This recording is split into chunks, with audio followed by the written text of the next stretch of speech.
Hello friends, today our topic is degeneracy in the transportation problem. Now what is the degeneracy? Suppose we have a transportation table which is m cross n order. Now the number of occupied cell must be m plus n minus 1. If the number of occupied cell is less than m plus n minus 1, then we may say there are degenerate solution exist in the transportation problem. Now we have to solve that degenerate problem. Now here let that is 1 2 3 4 there are 4 columns and 1 2 3 that means 3 rows. So the number of occupied cell must be 4 plus 3 minus 1 or 6. If the number of occupied cell is less than 6, then we may say the degenerate solution exists. Now let's check the total degeneracy according to that problem has been given. In the problem, here we are solving the transportation matrix not using the very common rule, that is VAM. Here we are at first solving the transportation problem using the least cost method or the matrix minima method. At first we have to check the supply or demand are equal or not. That means the transportation problem is balanced or not. Here that is 6 plus 8 plus 10, that is 24 total number of supply, and in the case of demand that is 10 plus 8 18 plus 6 24. So that is a balanced transportation problem. So we can proceed to the least cost method. Now according to the least cost method, according to the table, we have to choose at first which one has the least cost in the cell values. Here we can check the 0 are the most low cost. So there are 2 zeros, so we may choose any one. Suppose we are choosing the first one, that is row 3 column 1, that means in the cell that is 3 1. So according to that, 0 is here, the demand is 4 and supply is 10. So we may choose 4 here and that is becoming 6, and we are giving that demand as 0. So as that has been chosen according to demand, so we are just crossing out that column. Now using the yellow color already we have shown, that is our first assignment. Now the next cell value minimum, that is also list 0. So we are choosing that 0 according to supply, that is 6, according to supply that is 8, according to demand that is 6. So we are assigning 6 here and the supply is becoming 2, 8 minus 6. So as that is also has been chosen according to the column, so also we are crossing out this. Using the green color already we have assigned that thing. So the next one there are 1 2 3 4 twos are there which have the least value. So we are choosing randomly that 2. Now here the demand is 6, the supply is 6. So we are assigning 6 here. So demand is also becoming 0, the supply is also becoming 0, as on the both way according to row or according to column or according to supply or according to demand that has been chosen. So we are crossing out the both the row and column. Using the green color, the blue color, already we have assigned it. Now the next, there are two twos are there. So we are choosing any one. Suppose that one. So here the supply is 2 and demand is 8. So we are choosing or assigning 2 here, and that is becoming 6, and the finally supply is 6 and demand is 6 for that cell. So we are assigning here. So those are the final thing where we are getting 1 2 3 4 5. Now let's check. There are 4 number of columns, 3 number of rows. Minus 1, that one is 6. So the number of occupied cell must be 6. But here the number of occupied cell is 5, that is less than 6. So the degeneracy occurs. Now we are solving that degeneracy problem. To make the solution non-degenerate, we have to make that solution a non-degenerate. We are choosing a very small positive quantity, that is a epsilon. We are choosing a very small positive quantity, which is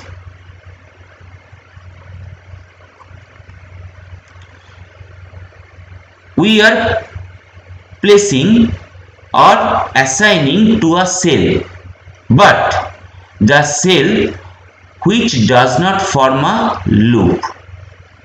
Let's check what happens. Suppose we are not choosing at the cell 1 3. Suppose we are choosing here. Suppose, so what happens? We can form a loop here. A loop means when we are assigning the value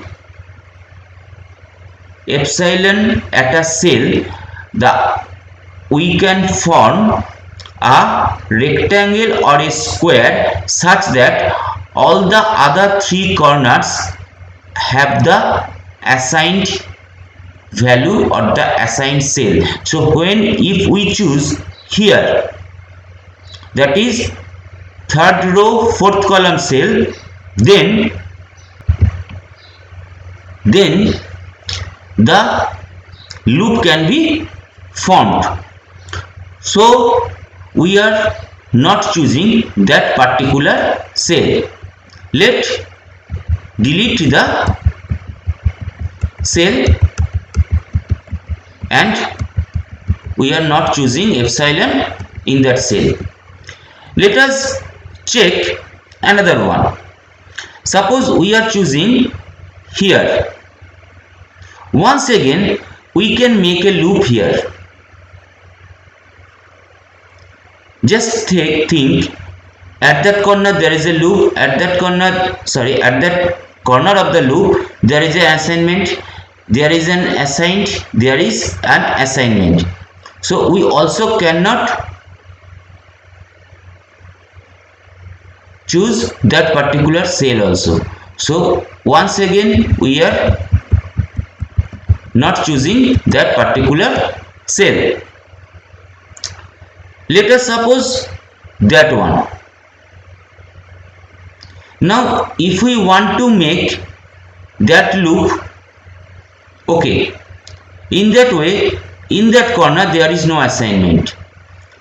If we choose that loop, okay, in that corner there is no assignment. If we choose that loop, in that corner and in that corner there are no assignment. If we choose that loop, there is also no assignment in that corner, in that corner. So there may be a possibility that we may choose that cell also, but randomly we are choosing that one cell. Now look at that cell, that when the assignment epsilon has been done here, also we cannot form any loop with the other occupied cell. So now using that epsilon and the occupied cell, we are proceeding to the Modi method or the UV method. Now if we look at the assignments, that is the third column or the column C, which has the most number of allocations, 1, 2, 3. So we are choosing V3 as 0. Now for the U1, that must be U1 3, that must be U2, that must be U3. Now if we choose that is V3 is equal to 0, then we may write U1 plus V3 is equal to 0, sorry, is equal to 3. So U1 is equal to 3.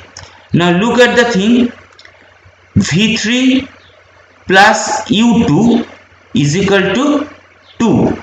So U2 is equal to 2. V3 plus U3, V3 plus U3 is equal to 2. So U3 is equal to 2 as V3 is equal to 0. Next, that one is equal to V2 plus U1 is equal to 2. Now U1 is equal to 3, so V2 is equal to minus 1. Next, that one V1 plus U3 is 0. Now U3 is equal to 2, so V1 is equal to minus 2. And finally that has been left V4. Now for that, V4 plus U2 is equal to 0. U2 is equal to 2, so V4 is equal to minus 2. In that way already we have found out from U1 to U3 and V1 to V4. So next we are assigning the Cij. Cij means the cell value of the unoccupied cells. That is a occupied cell, that is an occupied cell, that is an occupied cell, that is an occupied cell, that is an occupied, and that is also occupied. So those are the values 1 4 1 4 3 2 3 2 4 1. That is our Cij. Next one, we have to find out Ui plus Vj. Already for the unoccupied cell. Now suppose that one, that cell means that is for U1 plus V1. Now U1 is equal to 3, V1 is equal to minus 2, so the result is 1. That one is U2 plus V1. U2 is equal to 2 plus V1 is equal to minus 2, so the result is 0. That one U1 plus V4. U1 is equal to 3, V4 is equal to minus 2, so the result is 1. For that one, that is U2 plus V2. U2 is equal to 2 plus V2 is equal to minus 1. So the result is 1. That one V2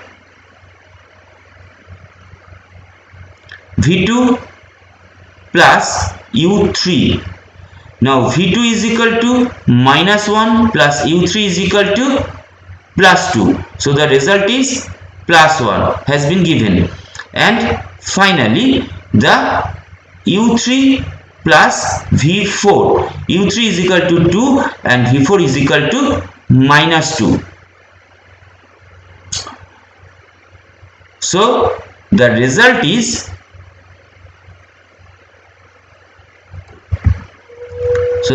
is 0. So here that has been calculated as wrong, that must be 0. So when we have to find out Dij, that one is equal to Cij minus Ui plus Vj. So 1 minus 1, that one is 0. 4 minus 0, that one is 4. 3 minus 1, that one is 2. 2 minus 1, that one is 1. 4 minus 1, that one is 3, and finally 1 minus 0, that one is 1. Now all the Dij are greater than equal to 0. So when in the case of Modi method or the UV method all the Dij are greater than equal to 0, we can say the optimum solution is achieved. So the minimum transportation cost is according to the 5 cell allocations. But look, when the degeneration occurs, that means we have to choose a cell which does not form a loop.